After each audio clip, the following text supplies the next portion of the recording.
بسم الله الرحمن الرحيم. الحمد لله الذي اصطفى من عباده رسلا وأنبياء وجعل أفضلهم وأكملهم خاتم الأنبياء فهدى بهم الأمم التوبة والفرق الباغية. أشهد أن لا إله إلا الله وحده لا شريك له وأشهد أن سيدنا ومولانا محمدا عبده ورسوله صلى الله عليه وعلى آله وصحبه وتبعه إلى يوم الآخرة. أما بعد، محترم سامعین کرام، آج کے اس بابرکت جلسے میں آپ حضرات کے سامنے جس موضوع پر لب کشائی کی جسارت کر رہا ہوں وہ ہے مادیت کا سیلاب اور مرد مومن کی ذمہ داری. عزیزان قوم و ملت، اس وقت مادیت کا لفظ ایک نظریہ کے طور پر بولا جاتا ہے. مادیت کا نظریہ اس بات کا داعی ہے کہ ہر چیز کا اعتراف کیا جائے جس کا وجود تجربہ سے ثابت ہو، اور ہر وہ چیز جو انسانی تجربہ سے بالاتر ہے اس کا انکار کیا جائے. لہذا اس نظریے کے حاملین خدا اور مغیبات کا انکار کرتے ہیں، نیز روح اور روحانی اقدار کے بھی منکر ہوتے ہیں. عزیزان قوم و ملت، اس وقت ہم جس ماحول میں سانس لے رہے ہیں وہ مغرب کی مادہ پرستی اور جاہ طلبی کا ماحول ہے کہ جس نے انسان کو بے لگام اور نفس کا غلام بنا کر ہر قید و بند سے آزاد کر دیا ہے. اور زمانے کی فضاؤں میں ایسا معلوم ہوتا ہے کہ بس ایک ہی صدا گونج رہی ہے کہ جو مزے اڑانے ہیں اڑا لو، کہ دنیا اجڑ کر نہ پھر نہ بسے گی. اس خیال و تصور میں تمام پیمانوں کو بدل دیا ہے اور دلوں میں یہ بات اتار دی ہے کہ دینی حدود و قیود مادی ترقی اور عیش خوشی کی راہ میں زبردست رکاوٹ ہے. اور جب انسان دینی حدود و قیود سے بالکل آزاد ہو جائے گا تو اسے اپنے معمولی سے معمولی خواہش کو پورا کرنے میں کیا باک ہوگا. ہم اپنے گرد و پیش ہی نہیں بلکہ پوری دنیا میں نظر دوڑائیں گے تو معلوم ہوگا کہ بے حیائی و فحاشی اور لٹمار کی ایسی طوفانی ہوائیں چل رہی ہے کہ اللہ کی پناہ. دعویٰ تو یہ کیا جا رہا ہے کہ انسان نے ترقی کی ہے، وہ پہلے سے زیادہ مہذب اور متمدن ہو گیا ہے، زندگی کے ان وسائل اور سہولتوں کو ایجاد کرنے میں کامیاب ہو گیا ہے جن کا انسانی تصور و خیال میں آنا محال تھا. ہونا تو یہ چاہیے کہ اللہ کے وعدوں پر ایمان لاتے جو اللہ نے اپنے نیک بندوں سے کیے اور وحی کے ذریعے اپنے رسول کو بتلائے،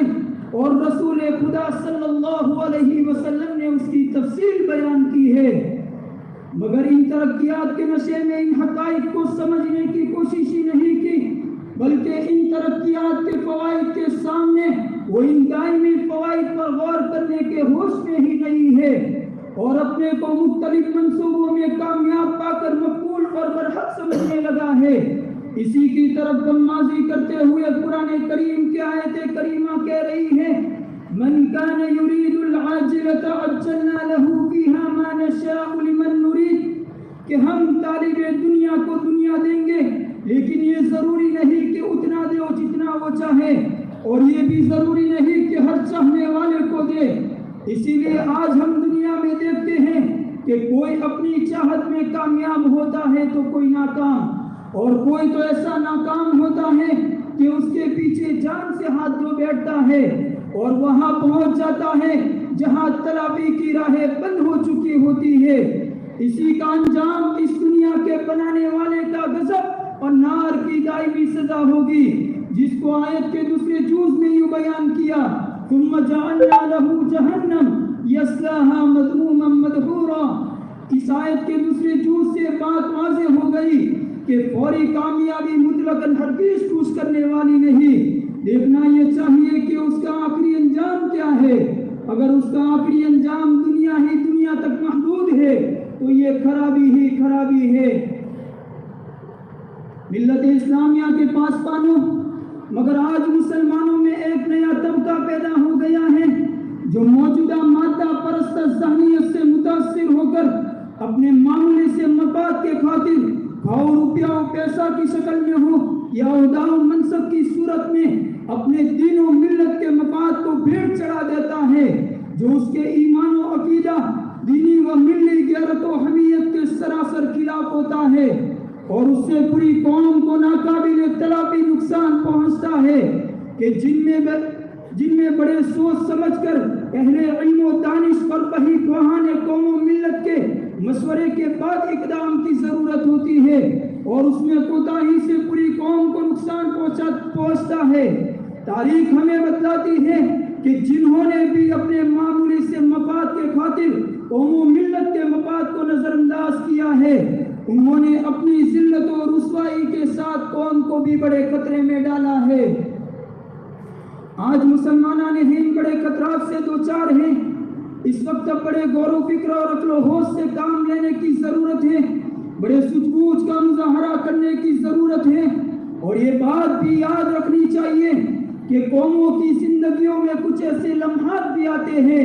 کہ لمحات کی خطا صدیوں کی سزاؤں کا دروازہ کھول دیتی ہے، اور انسان یہ کہنے پر مجبور ہو جاتا ہے، یہ جبر بھی دیکھا ہے تاریخ کی نظروں نے، یہ جبر بھی دیکھا ہے تاریخ کی نظروں نے، لمحوں نے خطا کی تھی صدیوں نے سزا پائی۔ آج مسلمانان ہند کو بین الاقوامی اور ملکی سطح پر متعدد میدانوں میں مسائل درپیش ہیں، مگر آج مشنری اسکولوں کی نحوست سے ایک نیا طبقہ پیدا ہو گیا ہے، جو بظاہر پکا مسلمان، نماز روزے کا پابند ہے، لیکن ذہنی و فکری اعتبار سے وہ اسلام سے خارج ہو چکا ہے۔ غیر مسلموں کی طرح اسے بھی حضور اکرم صلی اللہ علیہ وسلم کے 11 ازواج مطہرات پر اعتراض ہے۔ اسلام کا قانون طلاق ان کی سمجھ میں نہیں آتا، قرآن میں بتائے گئے تقسیم میراث کو ظلم تصور کرتا ہے، اسلامی حدود و قصاص کو وحشیانہ عمل قرار دیتا ہے۔ اب سوال یہ ہے کہ کیا کوئی مسلمان اسلامی قوانین پر اعتراض کر کے مسلمان باقی رہ سکتا ہے؟ ان موجودہ حالات اور فکروں کو دیکھ کر کم ہمت لوگ مایوسی کی باتیں کرنے لگے ہیں، اور مایوسی ایسا روگ ہے جو شیر دل انسان کو بھی گیدڑ اور لومڑی کی زندگی گزارنے پر آمادہ کر دیتی ہے، اور یقین و اعتماد، ہمت و حوصلہ کہ جس میں ایمانی روح کار فرما ہو، وہ جوہر ہے جو مایوسیوں کی شب تاریک کو بھی سفیدی صبح میں تبدیل کر دیتی ہے۔ گما آباد ہستی میں یقی مرد مسلمان کا، گما آباد ہستی میں یقی مرد مسلمان کا، بیابا کی شب تاریخ میں قندیل رحبانی۔ حالات کتنے ہی مایوس کن ہوں، لیکن ایک بندے مومن کے لیے مایوسی کفر ہے۔ بندے مومن کی ذمہ داری ہے کہ ایمان کے ان تقاضوں کو پورا کرے جس کو قرآن کریم نے نصرت باری سے تعبیر کیا ہے۔ چنانچہ ارشاد خداوندی ہے، ان تنصروا اللہ ینصرکم ویثبت اقدامکم، کہ اگر تم اللہ کی مدد کرو گے تو وہ تمہاری مدد کرے گا اور تمہارے قدموں کو جما دے گا۔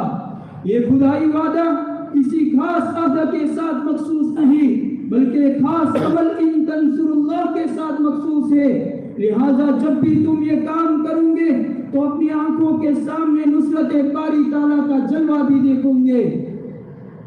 محترم سامعین کرام، اخیر میں آپ حضرات کے سامنے حضرت مولانا علی میاں ندوی رحمۃ اللہ علیہ کی ایک مختصر بات پر اپنی تقریر کو ختم کرتا ہوں۔ حضرت مولانا علی میاں ندوی رحمۃ اللہ علیہ فرماتے ہیں کہ ہم موجودہ نظام زندگی کو چیلنج کرتے ہیں اور لوگوں سے ڈنکے کی چوٹ پر کہتے ہیں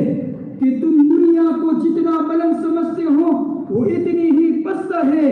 اور ہم لوگوں سے صاف کہتے ہیں کہ دنیا بتدریج خودکشی کی طرف جا رہی ہے اور یہ انسانیت کی تباہی کا راستہ ہے۔ میرا دعویٰ ہے، اس کو پورے استدلال اور یقین کے ساتھ کہتا ہوں کہ یورپ کا پورا نظام زندگی غلط ہے،